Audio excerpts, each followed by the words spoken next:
Class 9th chapter number 8 exercise 8.2 question number 6। Question number 6 में क्या लिखा हुआ है बच्चों? A B C is a right angle triangle, right angle at C. इन्होंने बोला है कि 90 डिग्री सी पर है। ठीक है जी, हमने 90 डिग्री सी बना लिया। फिर इन्होंने कहा है a line through the mid point of M. एक लाइन जा रही है मिड पॉइंट एम से, यानी कि इन्होंने बोला है कि एम मिड पॉइंट है किसका? हाइपोटेनस ए बी का। ए बी हाइपोटेनस का मिड पॉइंट एम है और इससे एक लाइन पैरेलल जा रही है जो पैरेलल है बी सी के और यहां पर आकर मिल जाती है ये डी पर।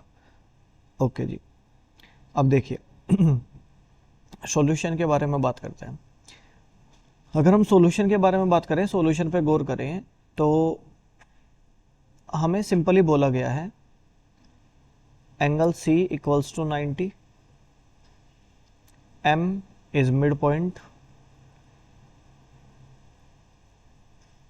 of AB, या यूं कह लो कि AM equals to half of AB, ऐसा भी तो बोल सकते हैं हम। ठीक है, चलो ये सब चीज़ें तो हमारी गिवन थी। अब हम थोड़ा सा ध्यान देते हैं क्वेश्चन पर। क्वेश्चन में फर्स्ट पार्ट में क्या बोला गया है कि D is the mid point of AC। आपको प्रूफ करना है कि D AC का भी मिड पॉइंट है, D इस AC का भी मिड पॉइंट है। M AB का मिड पॉइंट बोला गया है। मिड पॉइंट से एक लाइन पैरेलल जा रही है जो थर्ड वाली लाइन के पैरेलल है। तो अब हमने ये पढ़ रखा है कि किसी ट्रायंगल में अगर एक लाइन के मिड पॉइंट से तीसरे वाली लाइन के पैरेलल एक लाइन जाती है तो वो सेकंड के मिड पॉइंट पे, इसके मिड पॉइंट पे आके मिलेगी, इसके मिड पॉइंट पे आके मिलेगी। इस थ्योरम का नाम है converse of mid point theorem. अब हम converse of mid point theorem का यूज करते हुए फर्स्ट पार्ट को सोल्व करते हैं। फर्स्ट पार्ट में देखो क्या करना है हमें। In triangle A B C M is midpoint, M is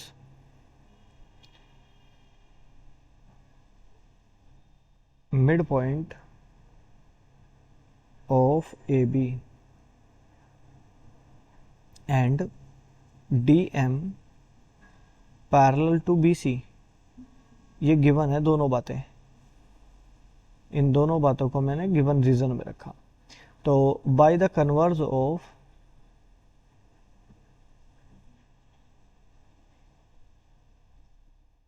mid point theorem,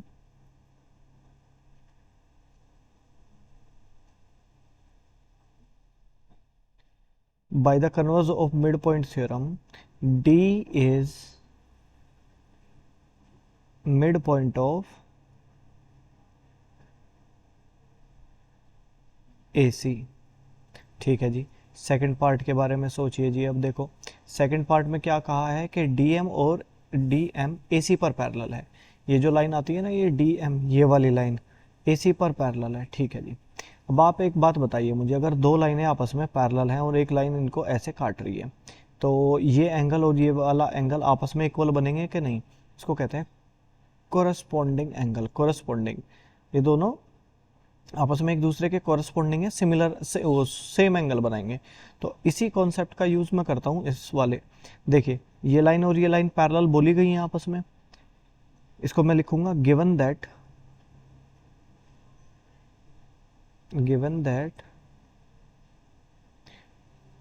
DM parallel to BC,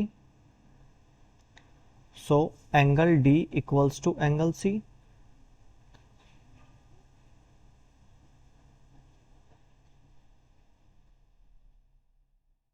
corresponding angle, parallel lines में बनते हैं corresponding angle.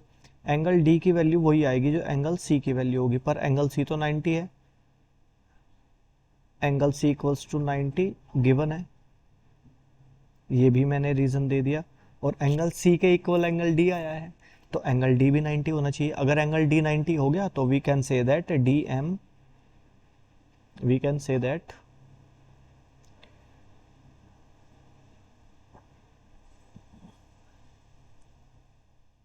DM perpendicular to AC। Second बात भी प्रूफ हो गई। अब थर्ड वाली condition check कीजिए भाई, थर्ड वाली कंडीशन कितनी अच्छी है। अब थर्ड वाली कंडीशन जो हमें बतानी है ना कि सी एम, ये वाली C M equals to M में, यानी कि मुझे एक तरीके से लेंथ इक्वल बतानी है और फिर बताना है कि ए एम जो है वो ए बी का हाफ है। ये तो हमें पता ही है, स्टार्टिंग में बोल रखा है कि एम मिड पॉइंट है ए बी का। अगर एम इस ए बी लेंथ का मिड पॉइंट है तो ए एम इस ए बी लेंथ की हाफ हुई, या फिर एम बी इस ए बी लेंथ की हाफ हुई। ठीक है जी। अब देखो हम किस कॉन्सेप्ट का यूज करते हैं। देखिए in triangle, in triangle ADM and triangle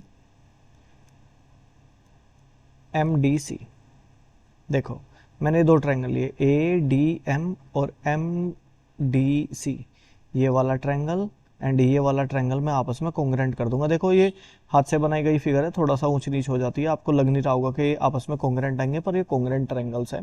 देखिए कैसे, D is mid point of AC, D is midpoint of AC, so AD equals to DC, है ना। D मिड पॉइंट है AC लाइन का, तो AD लेंथ और DC लेंथ आपस में इक्वल आनी चाहिए। ठीक है जी। आपको ये पता है कि एंगल ADM, ध्यान से देखो एंगल ADM, ये वाला angle ADM equals to angle CDM। भाई ये 90 तो इधर भी 90, ये 90 प्रूफ कराया ना अभी आपने। अगर ये वाला पोर्शन 90 है तो ये नीचे वाला पोर्शन भी 90 होगा। ये ऊपर वाला पोर्शन तो आता है ADM ट्रायंगल में, और ये वाला पोर्शन आता है MDC ट्रायंगल में। इस ट्रायंगल में आता है ये वाला पोर्शन। तो हम लिखेंगे कि angle ADM equals to angle CDM। यहाँ पे आप रीजन दे सकते हो ईच 90। ओके जी। फिर आप गौर से देखो कि DM तो और DM के इक्वल है, क्योंकि ये जो इस ट्रायंगल में यूज हो रही है DM, और ये जो इस ट्रायंगल में यूज हो रही है DM सेम है, बराबर लेंथ, कॉमन बोलते हैं इसको। अगर किसी ट्रायंगल की ADM ट्रायंगल में AD और ये लेंथ, और इस ट्रायंगल की DC और यही लेंथ बराबर आ गई, और इनके बीच का एंगल इक्वल आ गया।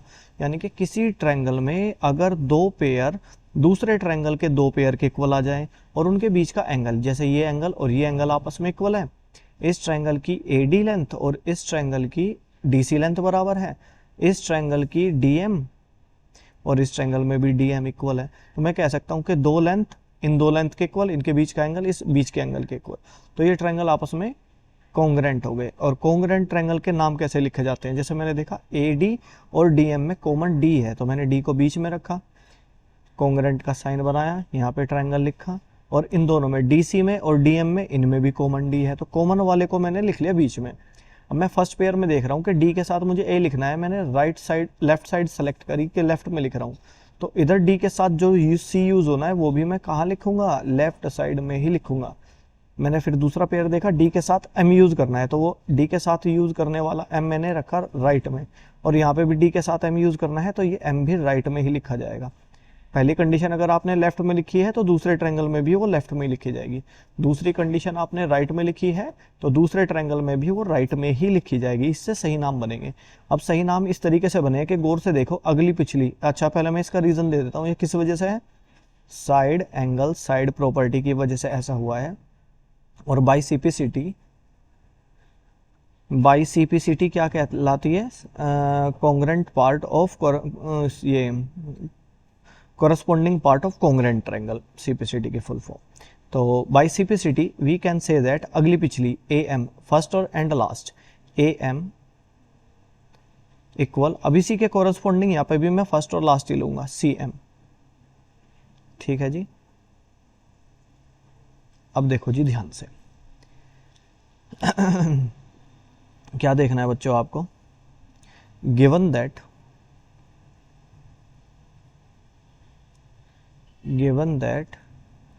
M is midpoint of A B, है ना। देखो इस ए बी लेंथ में एम मिड पॉइंट है। अगर एम मिड पॉइंट है, देख लो ध्यान से देख लो, चलो देखो एम मिड पॉइंट है, इस ए बी लेंथ का एम मिड पॉइंट है, तो मैं ये कहूँगा कि ए एम जो लेंथ है वो इस पूरी ए बी लेंथ की, इस ए बी लेंथ की हाफ होनी चाहिए ए एम। इस वाले कॉन्सेप्ट का यूज़ करके मैं लिख लेता हूँ। हम कहेंगे कि M is mid point of A B, so A M equals to half A B, but A M equals to, जो हमारा ए एम आया था वो तो सी एम के इक्वल आया है फ्रॉम सेकंड इक्वेशन। हमने सेकंड इक्वेशन से लिखा है कि ए एम की जगह आप सी एम लिख सकते हो। तो ये जो ए एम हाफ है ए बी का, इसका मतलब A M equals to C M है, और ए एम हाफ है ए बी का, तो सी एम भी ए बी की हाफ होगी। यही हमें प्रूव करना था, प्रूव्ड। तो आई थिंक बच्चों आपको ये क्वेश्चन अच्छे से समझ में आया होगा। छोटी छोटी बारीक बातों का ध्यान रखना है, कॉन्सेप्ट अच्छे से क्लियर करते चलना है, और आपको ये चैप्टर बड़ा इजी लगेगा।